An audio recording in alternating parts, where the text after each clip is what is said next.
He's not going to make it. He has to. Blessed Akarat, thy eternal light protects me. Thy divine force guides Look at me! All the gold we want is right there.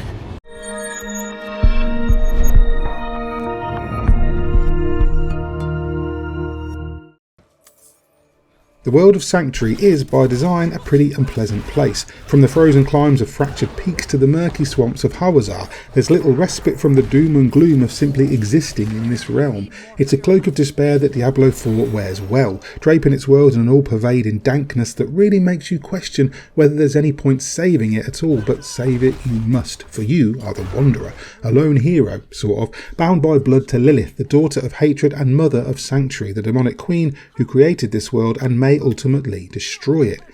And Diablo 4 has been a long time coming. The third game was originally released as a PC exclusive in 2012, and despite its long-running seasonal model, fans have been waiting for a full-blooded sequel for some time. Not content with a full remaster of Diablo 2, nor fully sated by the money-grabbing Diablo Immortal, we've been waiting impatiently for a proper continuation of the series for 11 years, and here it is in Diablo 4. But is it everything we wanted it to be? Very probably, almost, yeah. This new entry is set sometime after the events of Diablo 3. The Primevals are still imprisoned, but a misguided sect has resurrected Lilith, the daughter of Mephisto and niece to the titular Diablo. The opening cutscene wastes no time in establishing that this world is violent, bloody and pitch dark, and the rest of the game continues apace. As the Wanderer, your fate is tied to both Lilith and her father, as you must race to stop her from consuming his trapped soul and becoming powerful enough to control or destroy all of Sanctuary. The campaign does a solid job of pulling you through the massive open world, introducing new characters and reminding us of a few old ones along the way. You're primarily aided by Lorath and Donan, former Haradrim mages who are all that remain of the once powerful order that has battled against the Primevals for centuries. There are a few major surprises in the narrative, but as in previous entries, the story isn't afraid to get very dark very quickly, and it's certainly an entertaining if bleak tale.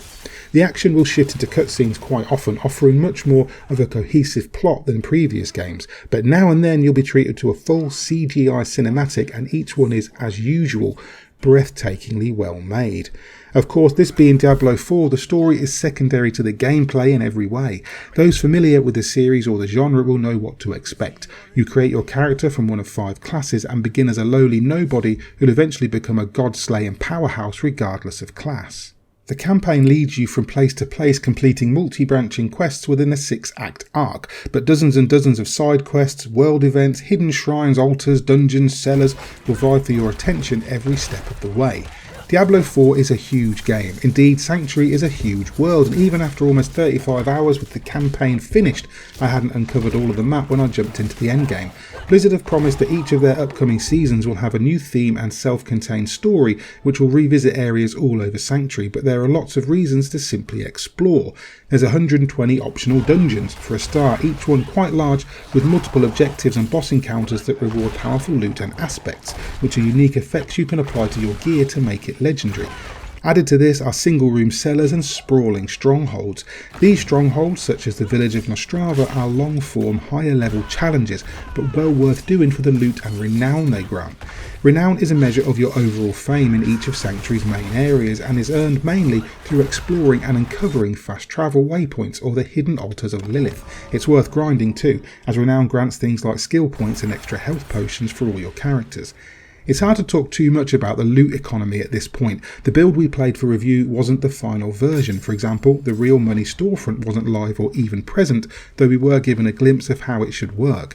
And so it's hard to know whether Blizzard will tweak drop rates. Rare items seem to drop most often around level 25, the soft cap is 100, with legendaries being much less common even at that point. It did feel like items dropped far below my current level a lot, which meant I was upgrading my gear more often than changing it, which may be deliberate as there's more of an emphasis on improving what you have than constantly swapping your gear out.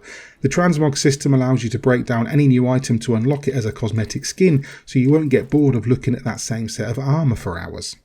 Diablo 4 often feels at odds with itself in terms of accessibility though. While there's a host of new or improved features such as the transmog system, the mount and being able to transfer unique effects between your gear, it's really not very kind to new players. The onboarding isn't great, very little is tutorialised and things like aspects, strongholds or even some of the skill effects aren't properly explained. Veterans, particularly those who played Immortal, may have an easier time, but newcomers will likely be scratching their heads over exactly what Overpower does, for instance. And yet, despite some small issues in terms of design, Diablo 4 is still a fantastic game with so much content to get into. Once you beat the campaign, you can choose to skip the story with subsequent characters and start tackling Whispers of the Dead quests, which is this game's answer to Diablo 3's bounties. There are events that pop up on timers for you to travel to and complete in order to earn grim favours, which you can turn in at an endgame vendor for special rewards. After beating the game on World Tier 2, you could opt to tackle a capstone dungeon and unlock the next difficulty tier to keep the challenge feeling fresh and worthy of your might. Everything can be attempted in co-op with up to 3 others as well. Monsters scale with you and the game will favour the host world state, but it's a great way to get through tougher content. While you'll see other players out in the world, this is promised to be minimal, though you can see other players in towns and safe zones to socialise and trade items.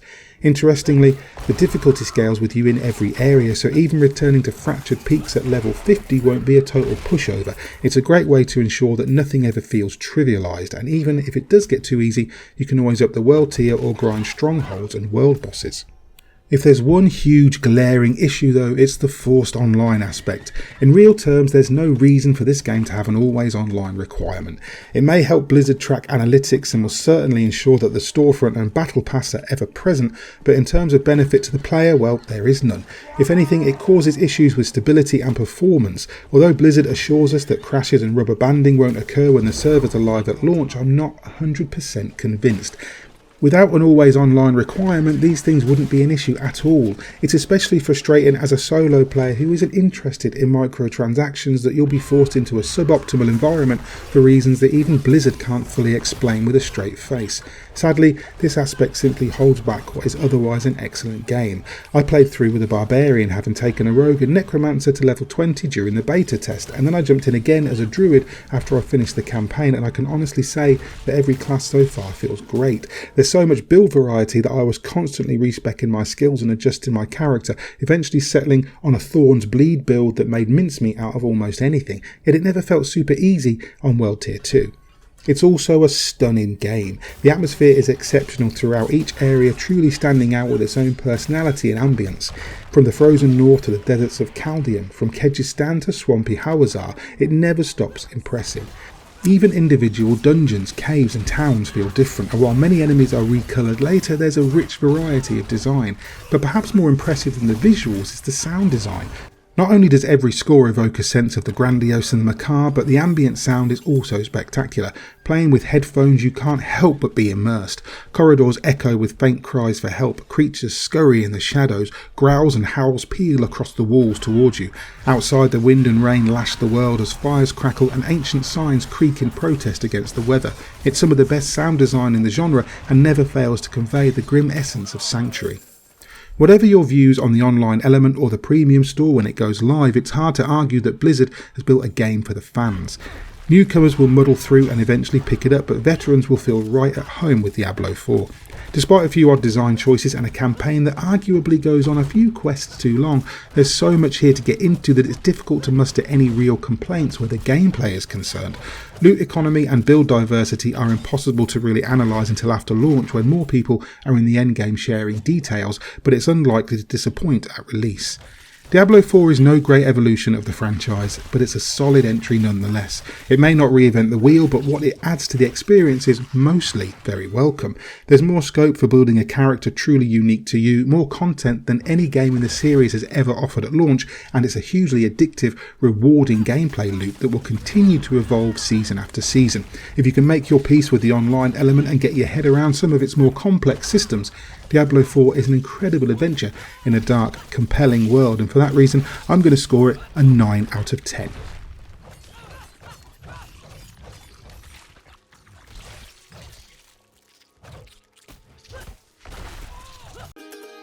Hi there, hope you enjoyed that review of Diablo 4. I played it on PlayStation 5 during the review period, but it's also available on PC and the Xboxes. If you did enjoy the review, please hit like and subscribe.